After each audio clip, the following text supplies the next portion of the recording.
But today we have a really exciting conversation. So I am just going to hand over to my lovely panel to introduce themselves in a moment. But first, my name is Chris. I am your moderator today. So I have the gloriously long job title, which I will always get wrong, of Global Employer Reputation Technology Lead. Yes, I made it myself, and yes, it's longer than my last one, which was also really long. I am here today because technology, AI, all of that kind of stuff is taking over. I'm sure you're going to hear the word AI, you're going to hear the word strategy, you're going to hear so many different variations of those words today. If you haven't already heard them at least 100 times, start getting that like Links Clicker app on your phone and counting. But really interested in strategic transformation and how we use technology to drive change in organisations across TA. So I will hand over to the lovely panel to introduce themselves. Jules, over to you. Hi, is that working? Excellent. So Jules Anderson, I will know some of you. I've been at Gilead Sciences for about 8 years. My role is Senior Director of strategic capabilities, and we have reduced our function by about 2/3 in the last 18 months. So that's probably why I'm sitting here and really excited to talk about transformation, although I can't say it's my favorite thing, having gone through it. It's really painful, but it's also really necessary. So glad to be here. Hi everyone, my name's Jade. I am a global talent acquisition manager. I work for a company called Song Trader. They're a music tech company, and yeah, that's me. Hello everybody, Chris Tennant. I work for a company called Infor. We're an enterprise software company, head of recruitment. We're going through a lot of change, so that's probably why I'm here as well. Where it's new ATS, bringing in AI, what are we going to do with it, what are we going to do next, and then so on. So it's a lot going on. Hi everyone, it's Oscar Cabo. As you can notice by my accent, I'm not English native speaker, so I'll do my best. If everything goes wrong, you can always blame the Spanish bloke. I'm Talent Acquisition Global Partner at MyTech Systems, software engineer company based in US, and I'm very thrilled and excited to participate in this panel today. And we won't blame you, Oscar, just because you're far more exciting to listen to than my very dull British accent, which is, yeah, interesting. Right, so first, the title of this panel is a little bit broad. So we're talking talent acquisition transformation from hiring function to strategic growth engine. I can't even say it. Hands up if anyone actually knows what that means. There we go. We didn't make the title. I don't know whether anyone from Wreckfest is here, but please invite me back. It's fine, but the title could have done with a little bit of work. But we, as I said, we've all seen AI. TA has constantly been fighting for that seat at the table. For years, I've worked in TA for well over a decade, and I've constantly used the word seat at the table. I've constantly said we need to start building into that strategic vision. We've all used words like strategy, transformation, growth, all of these different things. But I truly think when you look at the organisations on there, and the organisations we have here today, whether in this tent or the wider festival, there are hundreds, if not thousands, of organisations here who are all doing TA wildly different and whose businesses need something different.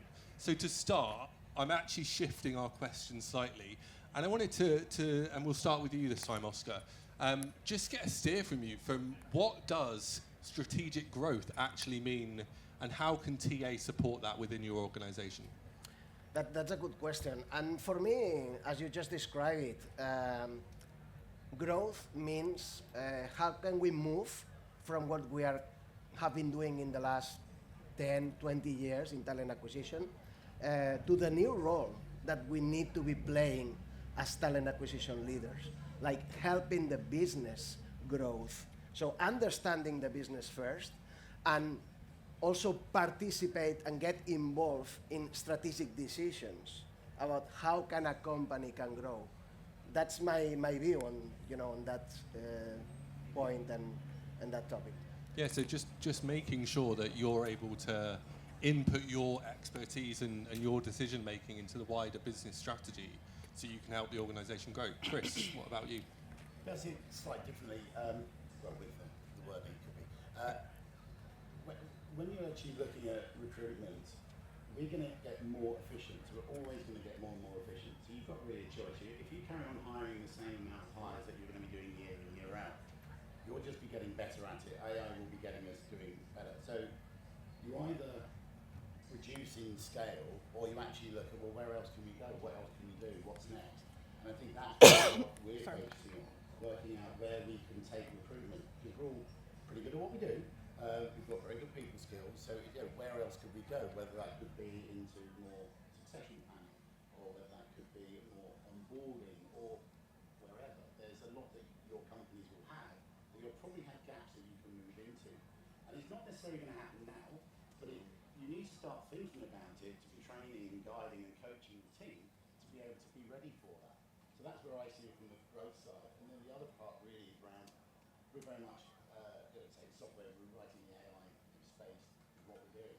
Suddenly it's changing around the types of profiles we're hiring. You can't just go out to the places you used to go to, because that's actually now changing a lot. So how do you actually find the right people to enable the company to grow?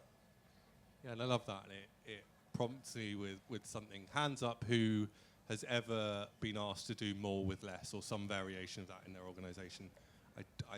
I would be surprised if someone's hand didn't go up. And I think that's what we get a lot of in TA, and hopefully we'll hear that, but I hear that from you there, Chris, is we're always going to get asked to do more with less. So it's our job to work out how to strategically do that in a way which allows us to enjoy our job, but also help the business grow in whatever way that may be. Jade, what does strategic growth look like for you? I think what's funny is that when you look at talent acquisition and everyone talks about growth, people automatically think about headcount. But I think it's taking a step back, understanding what the business needs are, how we can help the business needs, how we can grow the talent strategy to support the business. So, for example, looking at our top performers, what companies they've come from, why are they top performers in the business, how we can look at that, take that data and build that into recruitment, and then bring in those people where those skill gaps are. So that's currently something that we're doing at the moment. I love that. And when you talk about kind of not just headcount, is that a kind of short-term goal for you, or is that something that's always on the mind, not just thinking about headcount? I think it's good to not just think about headcount, because there are some businesses where it's like, let's say, for example, some businesses have 300 employees and they want to get to 500 in the next year. Like, that's their growth, but it's not always just about building or bringing people into the business. More time, it could be about, where's that skill gap? Like, what do we want to grow this function, or do we want to grow this function? We could bring in 2 people and that would be growing that function with a certain skill set. Do you know what I mean? So that's what I mean. It's not just about headcount. And I love that, because you've just said something. We could bring in 2 people and grow this function. Are you growing it right? Yeah. And that's the thing, when we constantly focus on headcount growth or anything like that are kind of static and stable metrics, as you say, then are we actually being strategic? Are we helping the business that we work for?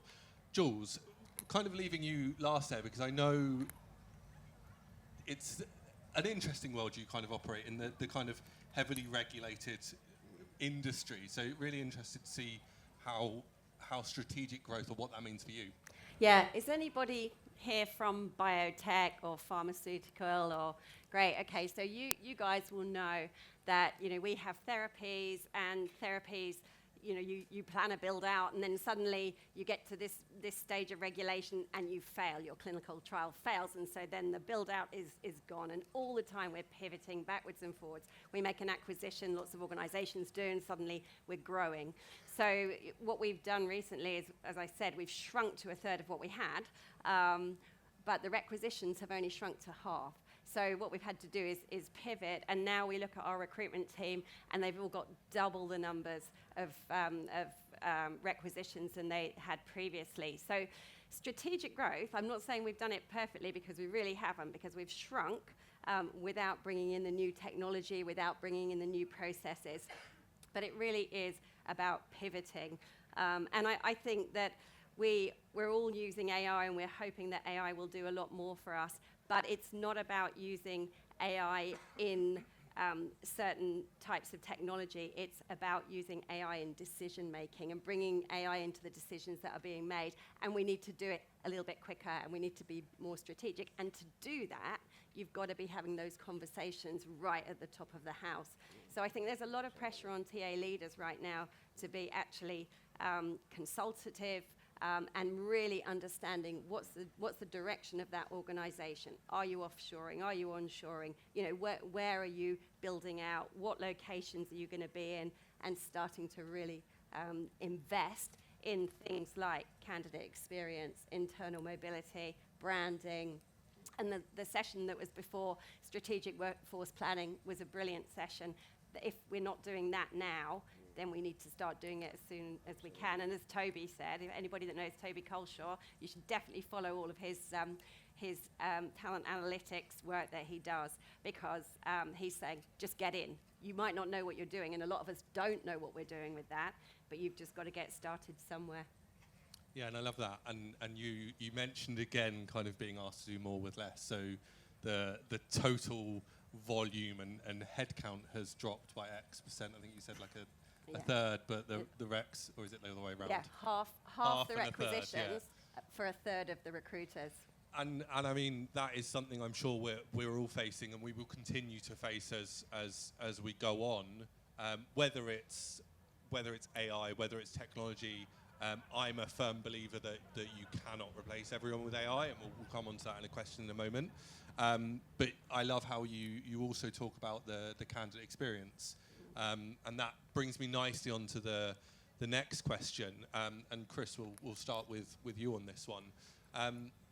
But and I'm a big fan of vulnerability as TA leaders.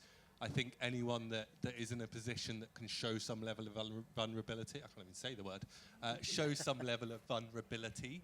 I think it's really important. It's so important, especially as kind of organizations that have been through change, to be able to say, I've got this wrong. So, I mean, interesting question, but what have you got wrong, and what have you learned? we do only have about 17 minutes left, Chris. So. No, I think that you get quite excited, or I got excited with Copilot, so we've got Copilot, right, so what can we do? And the one thing that's very, very clear is that technology can move far faster than people. So when it comes to actually bringing people with you, that is the most important thing. And that, change is hard. We all know that. But we have to, that's the one thing I would really, really say. Because I wanted us to do a certain thing, we're using Copilot and take it to the next level. But actually, in reality, it wouldn't work.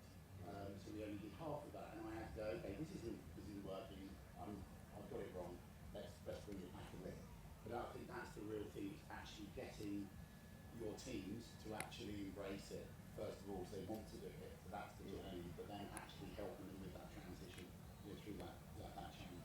And how do you stay resilient in a world where you're kind of not constantly, it sounds like I'm just pinning this on you now, but when you're making those mistakes, and how do you then sit back and go, okay, like, we're going to make mistakes. Right now, there's a new AI product every other day. Like, if you walk around here, there's going to be 17 new different chatbots that you can look at. So how do you stay resilient in that and keep your teams along on the journey as well? I think you've got to listen, first of all, and feel the mood of the teams. I mean, we just had a week of all of our leaders together, just going through a lot of this.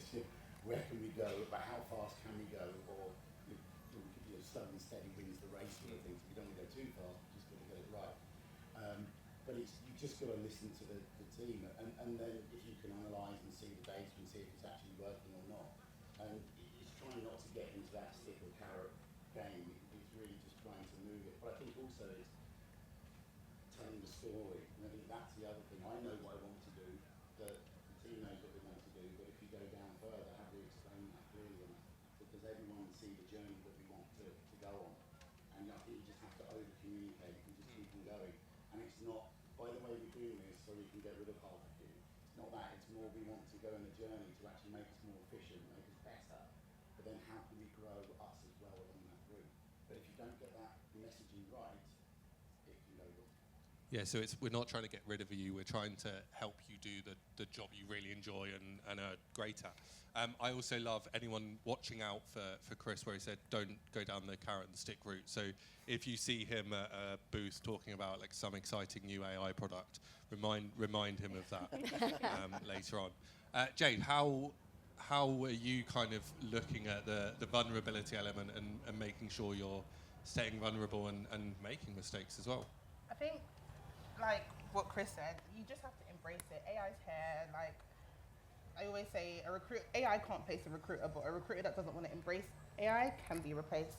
And I think it's just about staying on top of it, understanding what you want to do with it. I think as a business, what we've done is we've just kind of like panic bought almost. Like we went from buying ChatGPT to Gemini, and now we're using Claude, but not really understanding what we want to do with it. And I think that's kind of something that we've got wrong. Like how do we want to embrace it? How do we want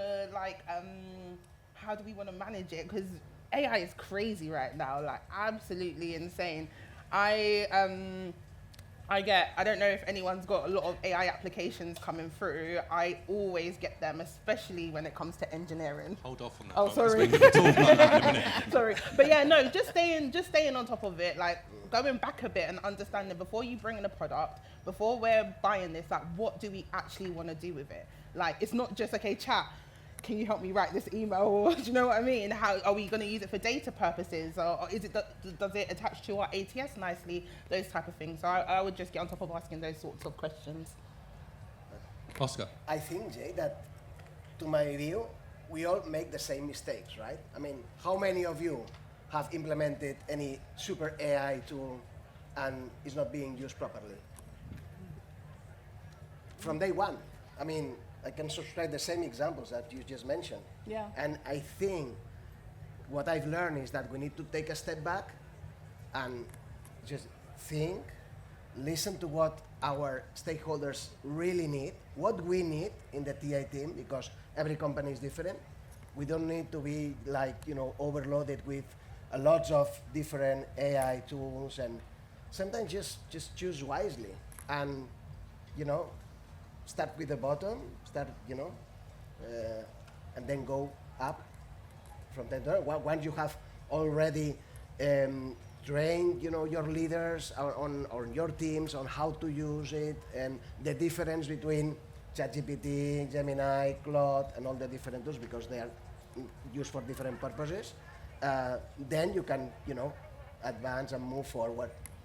I think you've just given me a business idea, which is like I describe it as like the Sky TV of AIs. So like you go on and you can use Claude. Yeah. So if anyone wants to invest, then I have absolutely no technical ability to make this work, though. So that's a caveat. Jules, what's your number one learning in this space from a vulnerability perspective? Yeah, a couple of things for us, really.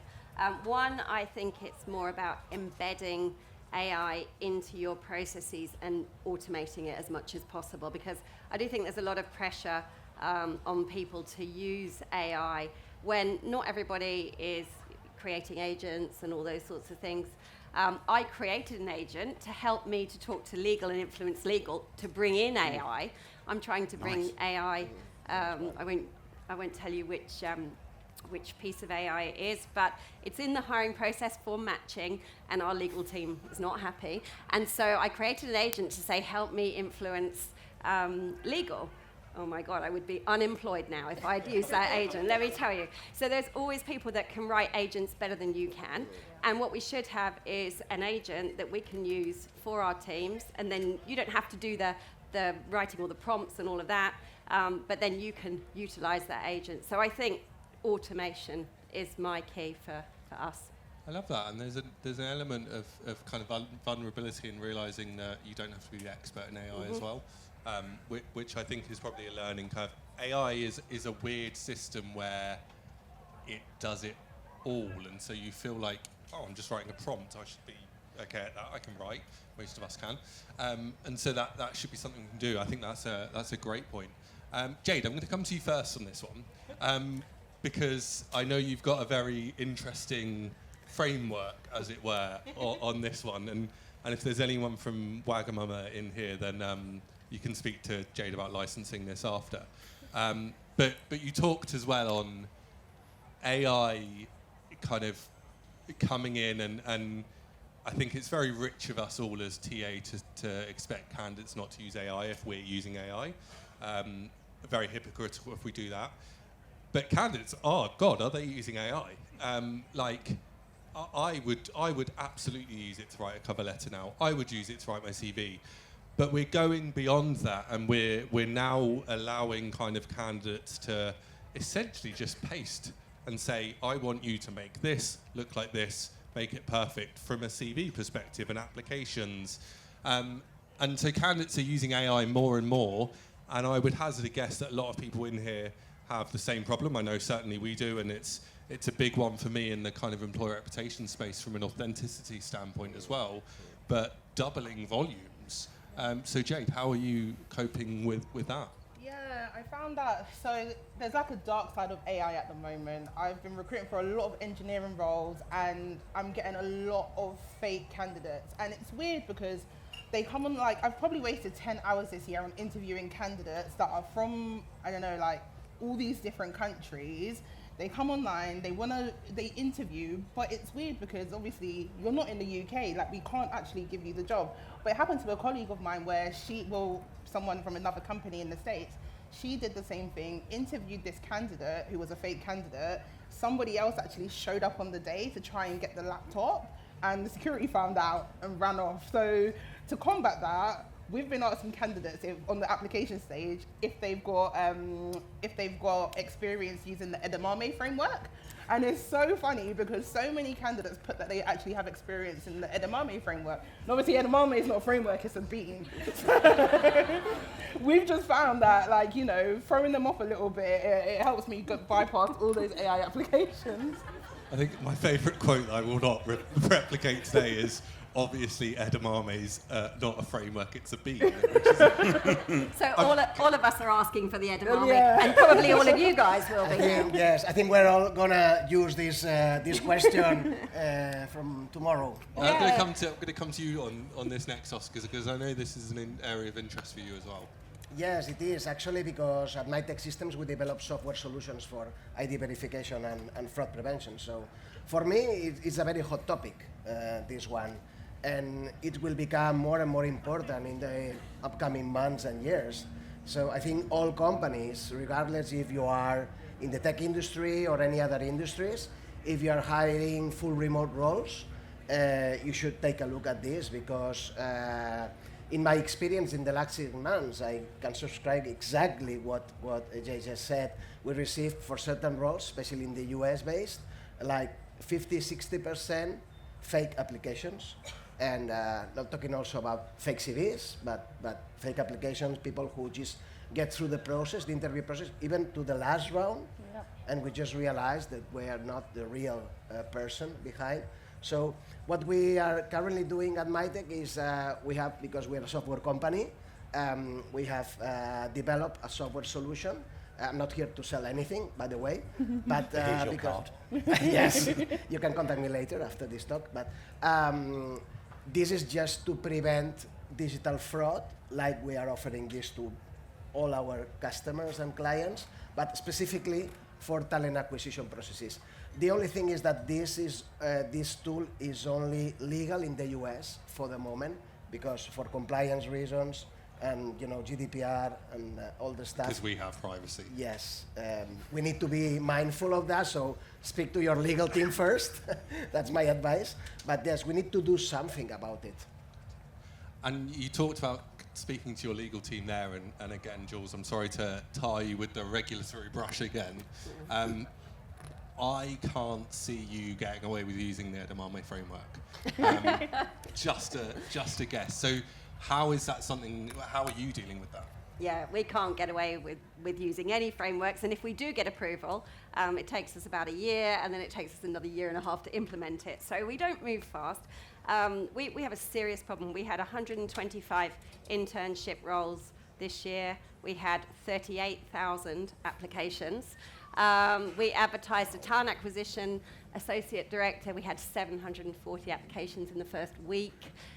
We've now got double the applications we had in 2024. So, it's serious. And as I said, a third of the recruiters. Again, I go back to my other answer, which is about automation in the process and trying to bring in as many filters as we can, but in an ethical way. So considering bias as well. So I'm looking for knockout questions, more effective knockout questions to reduce that number. Also really looking at internal mobility. I think internal mobility is really important. And the thing we haven't mentioned here is talent pooling, strategic talent pipelines. Unfortunately, our sourcing team was cut really badly, but I'll be lobbying again to try and build that functionality, because I think we need to be strategic in our hiring and thoughtful about that. So I think it is about planning, I think it is about automation, and it is about strategy. Making sure you're doing the right things and spending time doing the right things. I love that. Chris, over to you before I ask the last question. Yeah, this is a big one, really. I think that we really only discovered how bad it was because we were using one ATS and we've just flipped over, and then we could actually see real data, or more accurate data. Was it fake data before? A better piece of data. And this is really, really important. It's only going to get worse. That's the worrying thing about it. And there are so many platforms that literally can just. We had a role, we opened it for an hour, we had 500 applicants. Yeah. How would we have that? That wouldn't have happened. Because they're all just smashing into us. But then you're missing the good people, so what do you do about that? So I would say one of the biggest things to look at is this area now in your process. I'm getting to the point of going, well, do we even want to advertise? Because if you're just going to get hit so hard and there aren't necessarily going to be the right people coming through, is there something that you should do where you just go, okay, well, let's look at more sourcing tools or something? But I just think you've got to grab hold of this because it's going to get out of control, especially in today's current markets. So that's my thought for the day. And I love that as someone in the world of employer brand and recruitment marketing. My focus is shifting on not building awareness of an organisation, but building awareness of what we need and helping people self-select out. It's about delivering right message, right time to the right person. Last question. We have about 2 minutes left on the board, so I'm going to give you all about 25 seconds each on this. So really think about it. Unfortunately for you, Oscar, I'm coming to you first, so you don't have any thinking time. Blank slate. What does a truly strategic TA look like to you? You've changed the question. I know. Yes. So we're going to the first one, to the first question. Well, just to sum up, my feeling on this topic is